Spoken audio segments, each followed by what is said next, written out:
All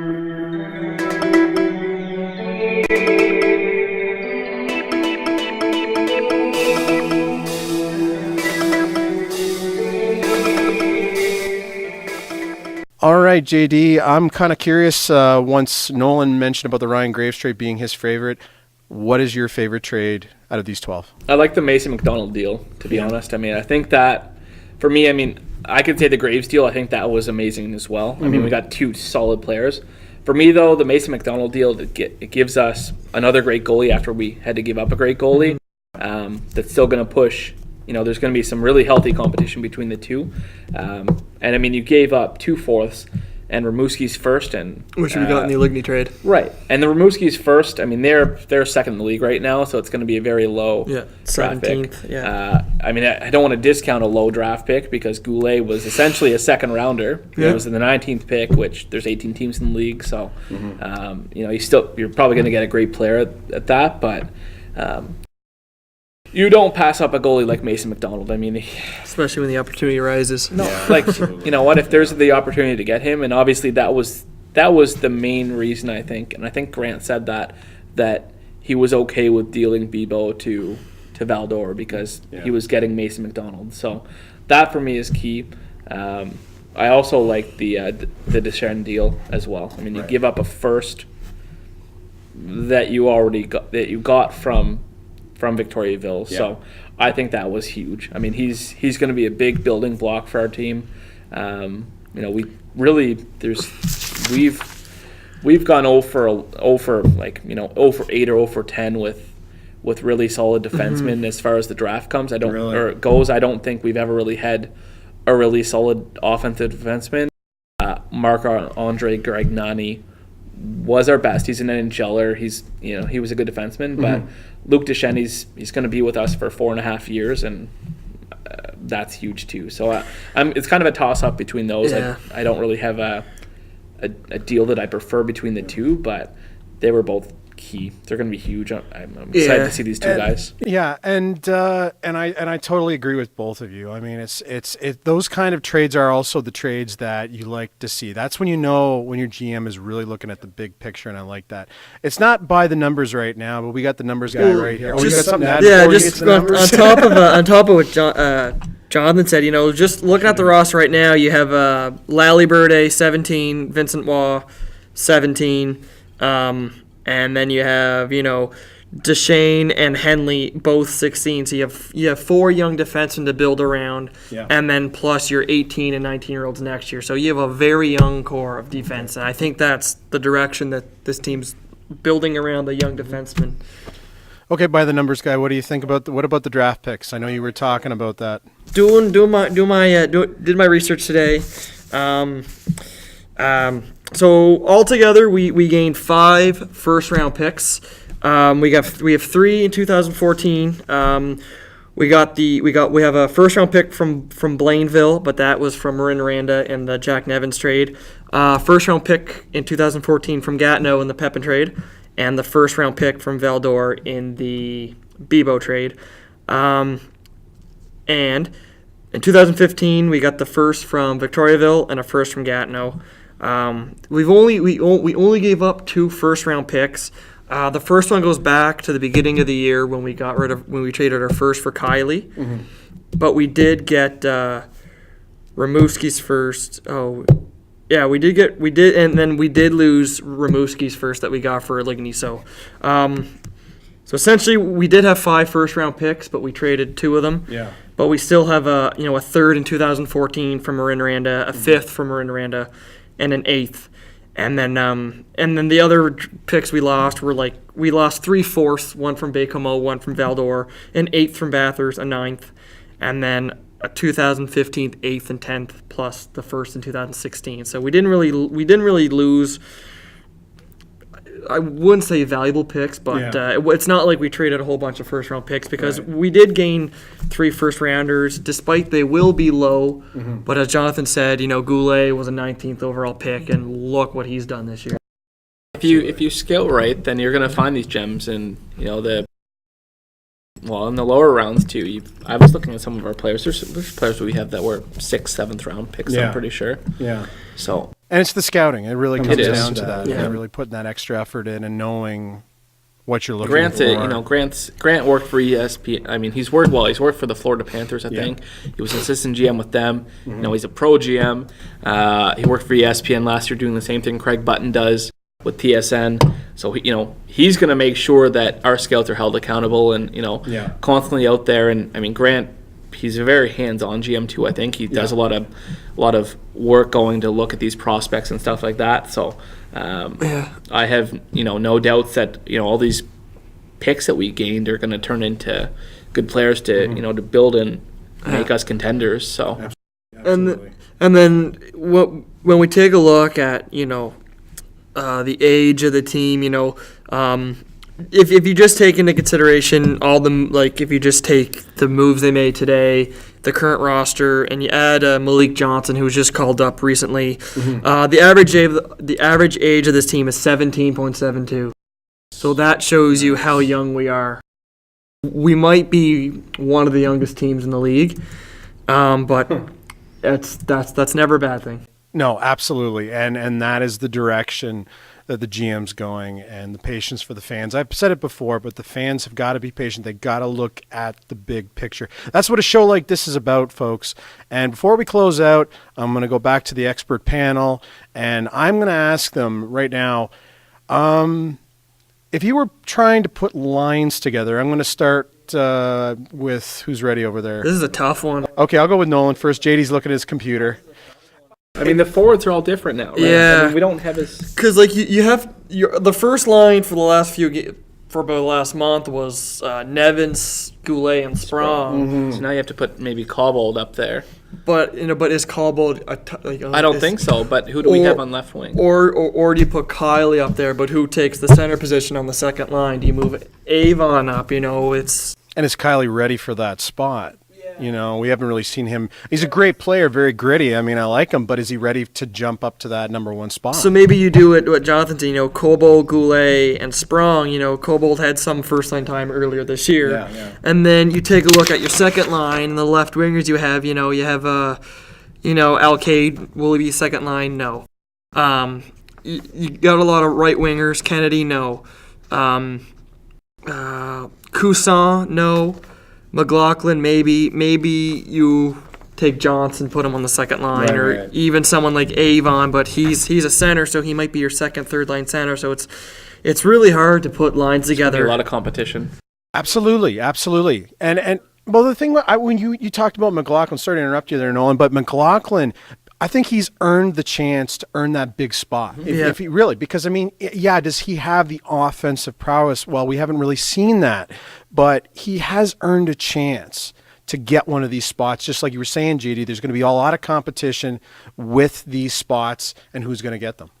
Well, it's easy to take a look at the defensive pairings. Vance, Cortez, and Graves. That line's going to be broken up. So do you go Vance, Cortez?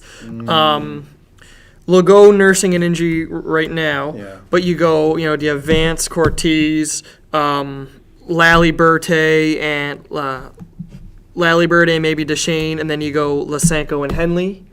But you're missing out Waugh, but maybe Waugh is a healthy scratch. Maybe he's the guy you scratch, and have Lysenko in, or you might even move Lysenko up to that top pairing.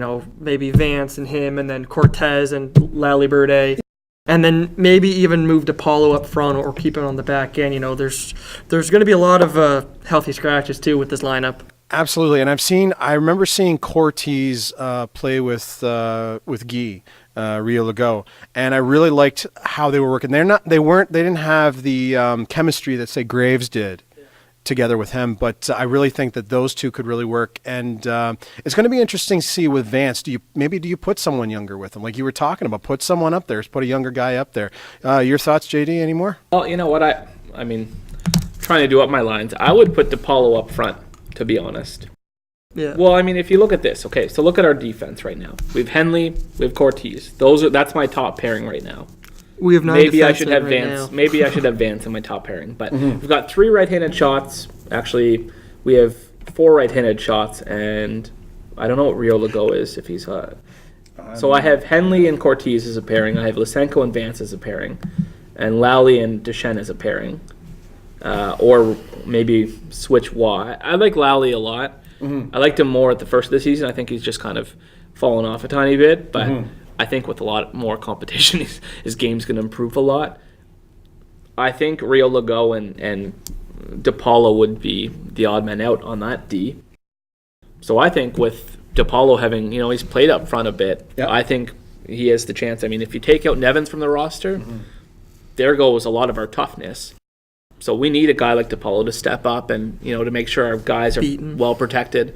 Beaton's another guy. He's kind of a wild card. He didn't get a whole lot of ice time with, the past roster. So he's still kind of an odd man out for me, him and Scale.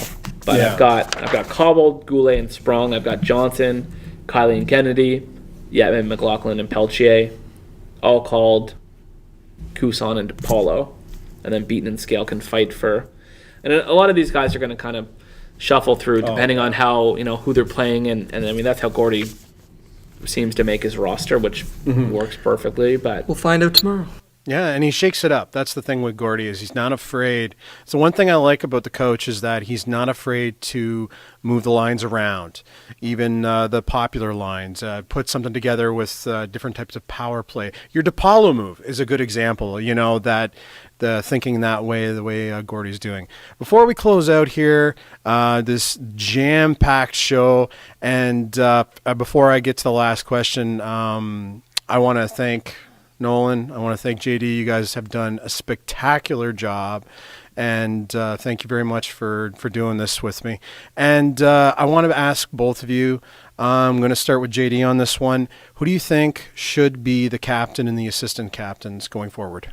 Well, it's a tough one. I would put, with Vance being a 20, I'd probably give the captaincy to Vance. I mean, he's an NHL draft pick. I think he's the last...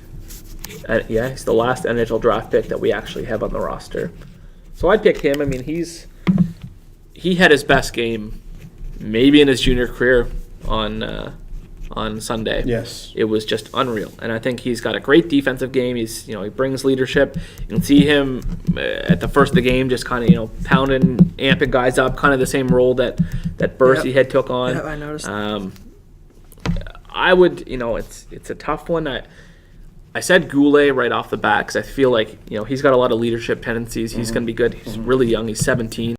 So maybe he's not ready yet. But Vance is a 20 or Cortez. Those would be the two that I would pick as far as captaincy. Now, I mean, Gordy, when he picked prior to Nevins, when he picked Curry as a captain, it was his 19-year-old season that he was given the captaincy when that defenseman, what was his name? The defenseman. Hobbs. Yeah, Matt Hobbs. Hobbsy. When we traded him away.